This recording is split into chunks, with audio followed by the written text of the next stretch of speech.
नमस्कार, आप देख रहे हैं तहलका डिजिटल। मैं हूं आपके साथ दिग्विजय चौहान और बड़ी खबरों में रुख करेंगे सबसे पहले हरिद्वार का। हरिद्वार में एक चौंकाने वाली घटना सामने आई है, जहां पर भाजपा महिला मोर्चा की एक पूर्व पदाधिकारी और उसके प्रेमी को नाबालिग बेटी से सामूहिक दुष्कर्म कराने के आरोप में गिरफ्तार किया गया।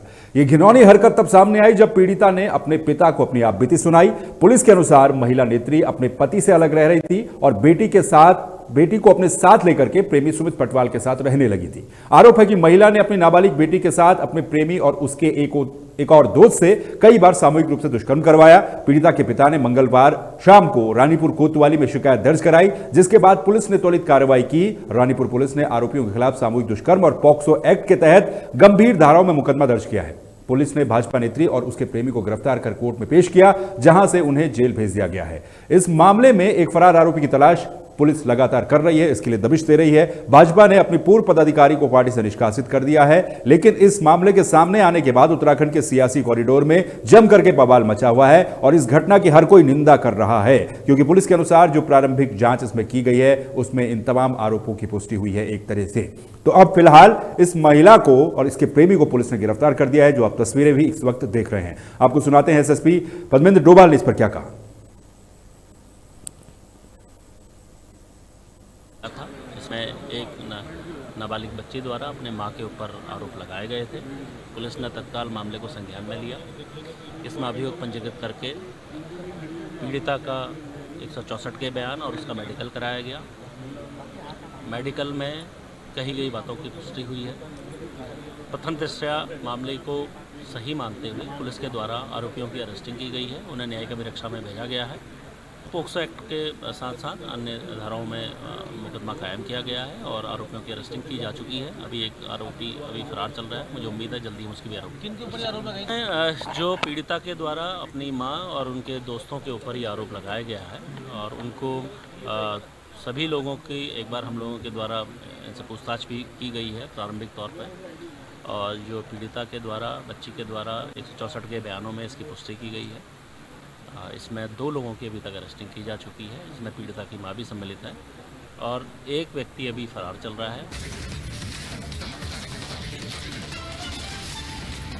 तो आरोपियों से और पीड़िता से पूछताछ इस मामले में हुई। एसएसपी का साफ तौर पर यह कहना है कि पीड़िता के बयान के बाद ये तमाम तरह की जो कार्रवाई है इसको अंजाम दिया गया है। और सीधे इस खबर पर ज्यादा जानकारी के लिए रुख करेंगे हमारे संवाददाता का मुस्कान राजपूत हरिद्वार से इस समय हमें ज्वाइन कर चुकी हैं। मुस्कान, क्या अपडेट है? ये जो मामला सामने आया है, उत्तराखंड के पूरे सियासी कॉरिडोर में एक तरीके से भूचाल आ गया है। बीजेपी की पूर्व एक महिला मोर्चा की पदाधिकारी पर इस तरह के संगीन आरोप लग रहे हैं, बल्कि संगीन नहीं बल्कि मैं तो इन्हें विभत्स आरोप कहूंगा। फिलहाल क्या अपडेट आपके पास है इस पूरे मामले को लेकर? बिल्कुल दिग्विजय, मैं आपको बता दूं ये जो पूरा मामला है हरिद्वार से है। हरिद्वार जैसे धर्म नगरी में बीजेपी नेताओं के ऐसे मामले लगातार जारी है और लगातार सामने आ रहे हैं। आपको बता दूं इसमें जो महिला है वो बीजेपी से जिलाध्यक्ष रह चुकी है। इसमें जो महिला है महिला ने अपनी बेटी को अपने ही बॉयफ्रेंड और उसके दोस्तों के सामने परोसने का काम किया है और इसमें देखा जाए तो महिला ने ये घिनौना अपराध किया है। इसमें पुलिस ने पॉक्सो एक्ट के तहत महिला पर कार्यवाही की है और महिला को जेल भेज दिया है। जी मुस्कान, जो कहा जा रहा है कि ये जो महिला है जिला अध्यक्ष थी महिला मोर्चा की भाजपा में, कब से लेकर कब तक ये भाजपा के संगठन के पर्दों पर रही हैं और उसके बाद पॉलिटिकली कितनी सक्रिय रहा करती थी ये महिला? बिल्कुल दिग्विजय, मैं आपको बता दूं महिला काफी समय तक पार्टी में रही है। पार्टी ने जैसे ही ये घटना सुनी है तो पार्टी से महिला को निकाल दिया गया है और इसमें महिला ने जो हरकत की है तो उससे महिला को पार्टी से निकाल दिया गया है। बिल्कुल निकाल तो दिया गया, लेकिन अब जैसा कि बात सामने आ रही है मुस्कान की, ये महिला अपने पति से अलग रहती थी। एक बेटा था, वो पति के साथ रहता था, बेटी इस महिला के साथ रहती थी। तो इस पूरे मामले का घटनाक्रम का जो पर्दाफाश हुआ है वो हुआ कैसे? जो खबरें सामने आ रही कि भाई बेटी से पिता ने पूछताछ की तब पता चला कि ऐसा ऐसा हुआ है, और कितनी बार हुआ है? पुलिस बयानों में क्या क्या बातें निकलकर सामने आई अभी तक मुस्कान? बिल्कुल दिग्विजय, मैं आपको बता दूं ये लगातार महिला अपनी बेटी को अपने बॉयफ्रेंड और उसके दोस्तों के सामने परोसती थी। और उसके बाद बेटी ने अपने पिता से शिकायत की और शिकायत करने पर महिला ने जब तक शिकायत नहीं की थी बेटी ने पिता से, तो उससे पहले महिला ने बेटी को धमकी दी थी कि अगर शिकायत की तो पिता को और बेटी को दोनों को मरवा दूंगी। और फिर बेटी ने शिकायत की पिता से, तो पिता और वो रानीपुर कोतवाली पहुंचे। जी तो पुलिस ने इस पर कार्यवाही की है। जी मुस्कान, क्योंकि पुलिस का कहना यह है कि प्रारंभिक जो जांच पुलिस के द्वारा की गई उसमें इन सब आरोपों की पुष्टि भी एक तरीके से हुई है। मेडिकल परीक्षण क्या करवाया गया और पुलिस का, एसएसपी का क्या कुछ कहना है इसको लेकर के, कंफर्मेशन कितने, क्योंकि आरोप बड़े संगीन हैं और ये आरोप अगर सत्य पाए जाते हैं तो ये तो एक तरीके से मानवता को पूरी तरह से शर्मसार कर देने वाला मामला हो जाएगा और बीजेपी के लिए भी बड़ी मुश्किलें बढ़ जाएंगी। तो पुलिस का कंफर्मेशन को लेकर के क्या कुछ कहना है, मेडिकल चेकअप्स की रिपोर्ट क्या कहती है, या फिर जो बयान दिए गए मजिस्ट्रेट के सामने वो किस तरह से रहे? बिल्कुल दिग्विजय, इसमें मेडिकल कराए गए हैं बच्ची के। और उसके बाद पुलिस ने जब मेडिकल कराए, मेडिकल में ये साफ हो गया है कि बच्ची को काफी बार होटल्स में भेजा गया है और वहां पर बच्चे के साथ दुष्कर्म हुआ है, ये पुष्टि हो चुकी है। और उसी के बाद पुलिस ने इस पर कार्यवाही की है, महिला को जेल भेज दिया गया है। जी अच्छा मुस्कान, क्योंकि अगर हम बात करें, क्योंकि ये मामला पॉलिटिकल बन जाता है, इससे पहले हमने देखा अंकिता भंडारी मर्डर केस में बीजेपी के नेता के बेटे इन्वॉल्व होते हैं, उसके बाद पार्टी उनसे किनारा कर लेती है। हमने कुमाऊं में 2-3 रेप के केस देखे जहां बीजेपी के नेता इन्वॉल्व होते हैं, पार्टी उनसे किनारा कर देती है। हरिद्वार की अगर हम बात करें तो राजनीतिक लिहाज से भी काफी महत्वपूर्ण हरिद्वार है और पॉलिटिकल कॉरिडोर में, राजनीतिक सियासी गलियारों में क्या बातचीत इसको लेकर के हो रही है? कांग्रेस के तमाम नेता कल से ही सोशल मीडिया पर लगातार पोस्ट कर रहे हैं, सरकार को घेरने की कोशिश कर रहे हैं। तो हरिद्वार में पॉलिटिकल स्थिति क्या है इस केस के बाद? बिल्कुल दिग्विजय, मैं आपको बता दूं, इसमें जो कांग्रेस के पदाधिकारी हैं, जो कांग्रेस के नेता हैं, उनका इस पर मतलब शिकायत चल रही है लगातार कि ये जो बीजेपी के नेता है इन्हीं की साइड से क्यों ये ऐसे मैटर सामने आ रहे हैं। और हरिद्वार में मैं आपको बता दूं कि बीजेपी के जो भी ये करतूतें हैं, ज्यादा बीजेपी की ओर से ही सामने आ रही हैं। जी, पिछले कई तरह के मामले हमने देखे। बहुत बहुत शुक्रिया मुस्कान, आप इस पूरी खबर पर अपनी नजर बनाए रखें, पल पल की अपडेट हम आपसे लेंगे। बहुत बहुत शुक्रिया फिलहाल इस पूरी जानकारी के लिए। तो मुस्कान राजपूत हमारी संवाददाता हरिद्वार से जो उस पूरे मामले में जानकारी दे रही थी कि किस तरह से इस पूरे मामले का खुलासा होता है और ये मामला जिस तरह से सामने आया, ये वाकई में एक विभत्स और दिल को दहला देने वाला मामला है, मानवता को शर्मसार कर देने वाला मामला है। कलयुग में एक मां ने अगर ऐसी हरकत की है, ये आरोप सत्य है, तो फिर इसके बारे में कुछ भी नहीं कहा जा सकता। एक तरीके से निशब्द कर देने वाला ये पूरा मामला होगा। लेकिन इस पूरे मामले में जांच अभी जारी है। हालांकि पुलिस कहती है कि प्रारंभिक जो जांच है उसमें पूरी तरह से पुष्टि इन आरोपों की पाई गई है। अब देखना यह है कि आगे इस मामले में किस तरीके से जांच आगे बढ़ती है। अगली खबर का रुख करेंगे। रुड़की में यूनिपोल हटाए जाने के बाद होल्डिंग कारोबारी जुबैर अहमद ने रामपुर नगर पंचायत के चेयरमैन परवेज सुल्तान और अधिशासी अधिकारी रोहित कुमार पर 50 लाख के बड़े घोटाले का आरोप लगाया है। अहमद का कहना है कि यूनिपोल के टेंडर 18 लाख की जगह सिर्फ 3,25,000 रुपए में कर दिए गए और टेंडर प्रक्रिया में भी काफी अनियमितताएं बरती गई। उन्होंने आरोप लगाया कि प्रीपेड प्रक्रिया का पालन नहीं हुआ और टेंडर ऐसे अखबार में निकाला गया जो वितरित ही नहीं होता है। जुबैर अहमद ने इस टेंडर को निरस्त कर दोबारा निकालने की मांग की है। वहीं अधिशासी अधिकारी रोहित कुमार ने आरोपों को निराधार बताते हुए टेंडर को नियमानुसार बताया है।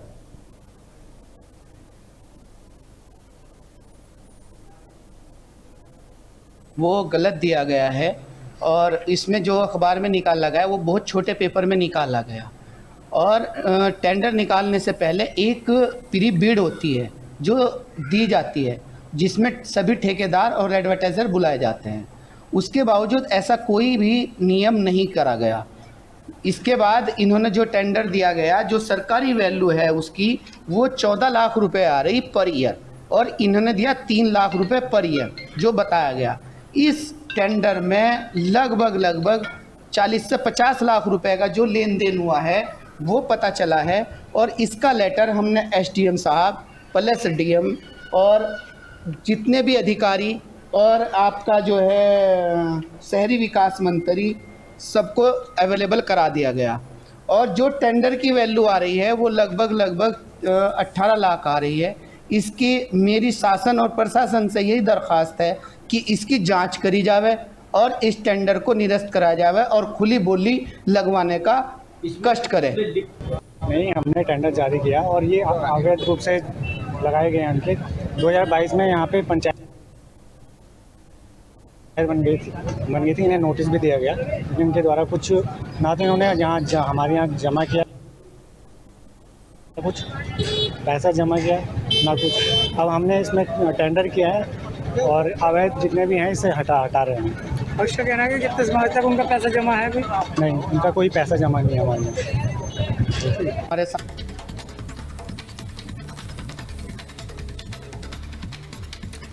उत्तराखंड में जिलाधिकारी समेत 12 अधिकारियों के द्वारा किए गए 50 करोड़ रुपए के कथित जमीन घोटाले पर पूर्व राज्य मंत्री और कांग्रेस के नेता आदेश कुमार ने कड़ी प्रतिक्रिया दी है। उन्होंने इस घटना को बेहद दुर्भाग्यपूर्ण बताया है और भाजपा सरकार पर सवाल उठाए हैं। आदेश कुमार ने कहा है कि इतने बड़े घोटाले में शीर्ष अधिकारियों की संलिप्तता निंदनीय है, जो दर्शाता है कि भ्रष्टाचार सरकार के उच्च स्तर तक फैल चुका है। उन्होंने यह भी कहा कि मामला छिपाकर भी नहीं छिपाया जा सकता, इसलिए इसे सार्वजनिक किया गया है।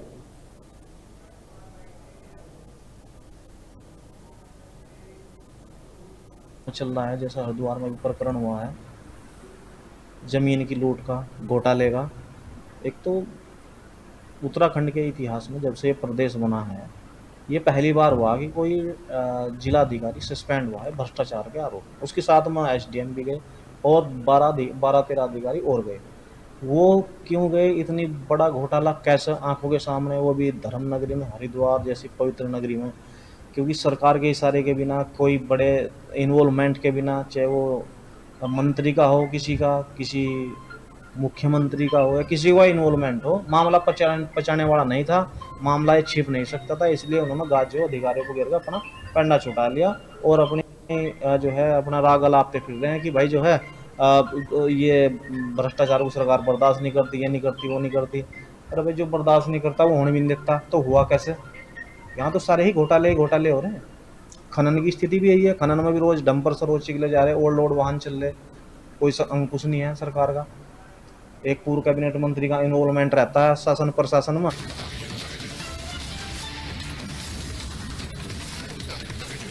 चलिए उत्तराखंड के बाद रुख करेंगे झांसी का। झांसी में एक बेटे ने प्यार के चक्कर में अपने बीमार माता पिता को धोखा दे दिया है। धवल नाम के बेटे ने अपनी प्रेमिका के कहने पर अपने माता पिता की जमा पूंजी और घर के कागजात लेकर के उन्हें छोड़ दिया है। बुजुर्ग दंपति बनवारी लाल सराफ और उनकी पत्नी न्याय के लिए कलेक्टर और पुलिस के चक्कर लगा रही हैं, लेकिन अभी तक कोई सुनवाई नहीं हुई है। यह घटना समाज में बढ़ते नैतिक पतन पर सवाल खड़े करती है। इस पीड़ित माता पिता से बातचीत की है हमारे संवाददाता ने।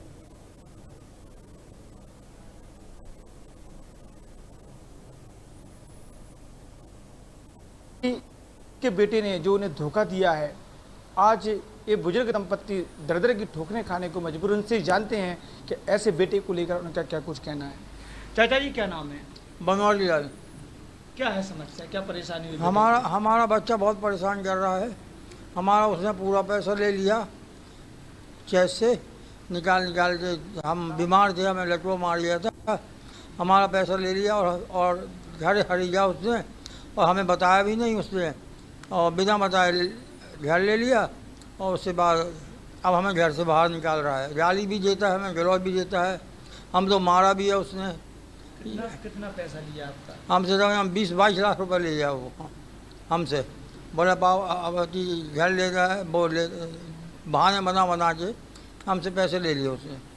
अब क्या कहता है आपका बेटा आपसे? ये बोल रहा जी हम घर में नहीं रहने देंगे, तुम यहाँ से बाहर जाओ। हम बहुत परेशान हैं, हम पूरे में यहाँ से वहाँ फिरते रहे, हमारी कोई सुनवाई नहीं हुई। कौन कौन रहता है आपके बेटे के साथ? हम हैं, हमारी फैमिली है। जिस बेटे ने आपको धोखा दिया उसके साथ कौन कौन रहता है? वो उसके साथ में वो धवल तुम्हारा, उससे वो पहले प्रेमिका थी और उसने धोखे से शादी करी। कैसे शादी करी है हमें नहीं मालूम, ना हमें मालूम चला है, ना हमें बताया है, और उसने उससे शादी भी कर ली है। आपका क्या कहना रहेगा, जिस बेटे को आपने 9 महीने अपने पेट में रखा, उसने आपके साथ ऐसा व्यवहार किया? उसने मेरे साथ मारा पीटी करी। उसने मेरा मोबाइल तोड़ दिया। बोले तुम बदचलन हो, तुमको तो मैं पैदा हुआ जब से मैं जानता हूँ कि तुम कैसी माँ हो। तुमने मेरे साथ क्या नहीं किया। तुमने मुझे आज तक तुमने पढ़ाई लिखाई क्या किया मेरे साथ? कुछ भी नहीं किया। तुम ना मेरे बाप ने कुछ किया, ना माँ ने मेरे लिए कुछ किया। मेरे साथ इतनी, मेरे को इतनी गालियाँ गिलोच करी, हद से ज़्यादा उसने हमको मारा भी ज़्यादा। तो इस तरीके से आप देख सकते हैं कि हमने बुजुर्ग दंपत्ति से भी बात की, पड़ोसियों से भी बात की, तो साफ साफ तौर पर कहानी निकल कर सामने आई कि प्रेम में आकर बेटे ने अपने बुजुर्ग माँ बाप को छोड़ दिया। काश आज उनका छोटा बेटा बहू ना होती तो ये बुजुर्ग दंपत्ति आज इस मकान में नहीं, कहीं फुटपाथ पर नजर आती। हालांकि अब देखने वाली बात होगी कि तहलका के माध्यम से इस खबर को दिखाने के बाद जो प्रशासन से उम्मीद बुजुर्ग दंपत्ति ने लगाई है, आखिर उन्हें कब तक न्याय मिलता है। लोकेश मिश्रा, तहलका डिजिटल, झांसी, उत्तर प्रदेश। वक्त हमारे साथ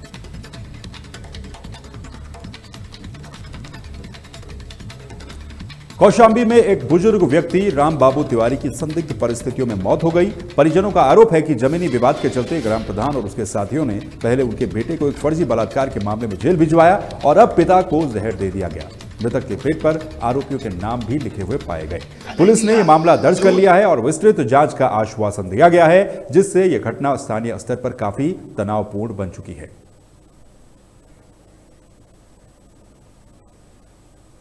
हुआ था जमीन का प्रधान से पहले, उसने टेंशन, बस ये गरीब आदमी है, उसकी लड़की 7 साल की बच्ची थी, अब वो ईटा ऊटा फेंके थे घर पर, लड़के ने मारा था 2 तमाचे। इसके बाद वो रहना लेके गई और उसको ले जाके गलत ढंग से फंसवा दिया बलात्कार में, उसको जेल भेज दिया गया। इसके बाद इसको, ये हमारा छोटा भाई है, इसको बुला के ले गए और अपना ले जाकर उसको क्या किए, कैसी बात भाई, और उसको जहर पिला दिया। मरने के बाद हमें सूचना मिल रही है। थाना सैनी को एक युवक के जहर से संबंधित प्रकरण की सूचना मिली थी। इस सूचना के बाद उस व्यक्ति को एम्बुलेंस की सहायता से पीएससी सिराथू में उनको एडमिट किया गया, जहां पे डॉक्टरों की टीम के द्वारा उनको बेड घोषित कर दिया गया। ये प्रकरण लोहंदा गांव का है, जहां पे कुछ दिन पूर्व 28 तारीख को एक बच्ची के साथ बुधवार का एक मुकदमा हुआ था और जो मृतक खत्म हुए हैं, जिनका नाम का संदेह है राम बाबू तिवारी इनका नाम है, उनके एक लड़के हैं जो अभी इसमें जेल में हैं और इसमें जो मृतक है उसका पंचनामा की कार्रवाई चल रही है और पोस्टमार्टम को भेजा जा रहा है। एक गार्ड द्वारा एक पेशेंट आया था, राम बाबू तिवारी करके, लगभग 50 साल उम्र थी, जो अननोन पॉइजनिंग का केस था, मृत अवस्था में यहाँ पे लाया गया था उनके द्वारा। ऐसा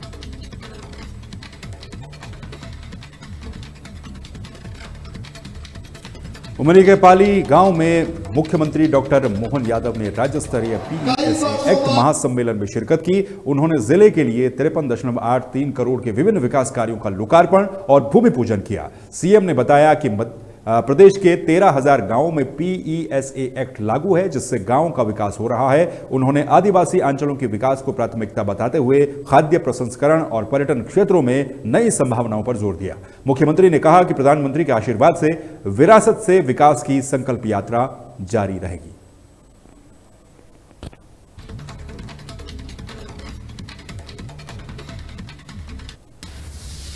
बड़ी खबरों की इस बुलेटिन में फिलहाल के लिए बस इतना ही, लेकिन बाकी खबरों के लिए आप बने रहिए तहलका डिजिटल के साथ। मुझे दीजिए इजाजत, नमस्कार।